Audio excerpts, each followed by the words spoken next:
it's not quite 2025, this Capricorn new moon is kind of the perfect alignment to start a serious goal under and get ahead of everyone with your own New Year's resolutions. So if you're excited to dive into what we can expect from this new moon in Capricorn on, what day is it?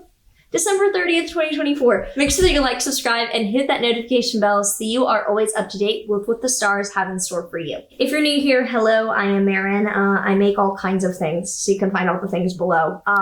Stream my music, please, thanks. So as always, we're going to start out by talking about the new moon itself and what it means. And then at the end, we will get into tarot and also what this means for you for your specific sign. So new moons are always new beginnings. The sun and the moon are together in the same sign at the same degree. This is happening on December 30th, 2024 at 2:27 p.m. Pacific time. So it'll be in the evening on the East Coast and later on in Europe and other parts of the world. But we are ending the year with this new moon in Capricorn. New moons are the perfect energy to start something under. And with this being an earth sign, I really recommend that whenever it's a new moon in an earth sign, like think of a tangible, measurable goal. It doesn't have to be anything insane. It doesn't have to be anything like egregious. In fact, Capricorn likes realism and little by little climbing the ladder to whatever goal that Capricorn is, has in mind. Because Capricorn has a Capricorn rising, people have goals. How do people not have goals?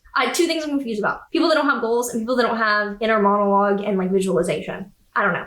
Whatever. So with the new moon in Capricorn, Capricorn is ruled by Saturn, and Saturn is the planet of rules, rigidity, and maturity. So think of something that you can start as we end the year, going into next year, that is like a rule to follow or a metric to hit or something that you can commit yourself to achieve measurably in a serious but legitimate and not too overwhelmingly absurd way. Because this is happening at 9 degrees and 43 minutes of Capricorn, this is technically in the first third of Capricorn, which is the first decan or third part. This one part of Capricorn in the first third also has slight rulership by Jupiter. Saturn rules Capricorn flat out. It's not as if Jupiter co-rules Capricorn, but this first third of Capricorn has an influence from Jupiter, which provides a little bit more optimism and growth and abundance or goal setting ability. And it's also associated with the Two of Pentacles tarot card. And this card is all about changing or adjusting your material situation or your financial situation to be better set up. It's not really a card about getting the thing or a card about setback. It's kind of like, okay, I'm going to gather, adjust, and make do with what I have to be better set up for the future. So with a new moon here, it's kind of like, okay, what is the goal that you can hit that will set you up for the future? That is not an overwhelming goal, that's just a goal that will set you up better for what is to come next. The really good news about this new moon is that it is not making any challenging aspects to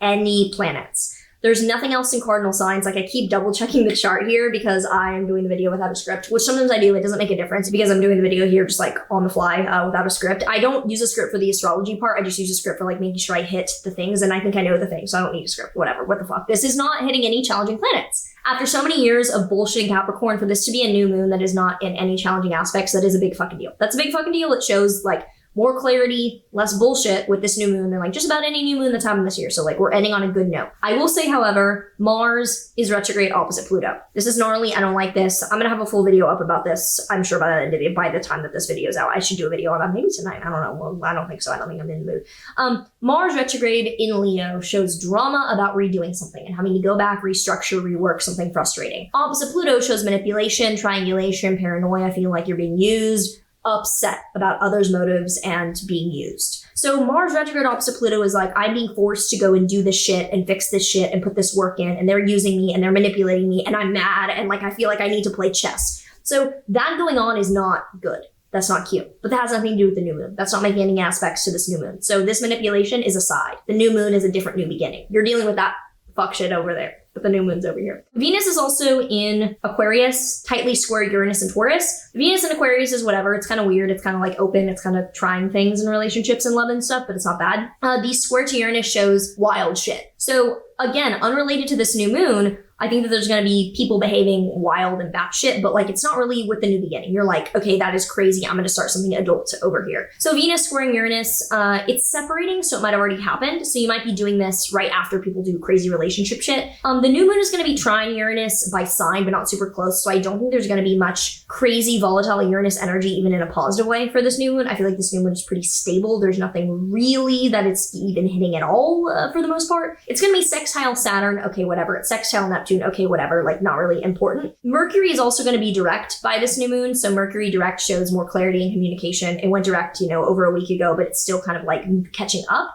Mercury opposite Jupiter in Gemini shows abundant communication and positive communication. So I do want to say that, like, even though it's not really related to this new moon, it seems as if people are acting dramatically. People are being very, very manipulative and kind of like crazy in relationships. But the conversations or the speech with other people is actually really uplifting and really positive, and you're able to start something positive with this new moon. So I like this new moon. I would say go for it. Just make what you're doing unrelated to the batshit shit in your life. If you already have any thoughts or opinions on what is going on with this new moon in Capricorn, definitely let me know down below. I'd love to hear your plans. So now let's get into what this means for each of the signs. So this is by rising sign. I have a full video on why you need to be reading and, transits by your rising sign if you are not aware of that. But we'll start out with Aries rising. Aries rising, this is in your 10th house of career. So expect a new beginning on a professional or career-oriented sense. If you're a Taurus rising, it's your 9th house of long distance travel or higher education. Do not be surprised if you embark on a goal towards a degree, learning something high level, or making a trip to somewhere out of the country. If you're a Gemini rising, it's in your 8th house of finance and investments. This looks like you're making a goal to achieve something financial that involves other people, loans, debt, something like that. If you are a Cancer rising, this is in your 7th house of committed relationships. So it looks like for you guys, you are starting a new serious relationship and you are embarking on a commitment, either romantically or business, friend-wise even. If you are a Leo rising, this is in your 6th house of physical health or coworkers.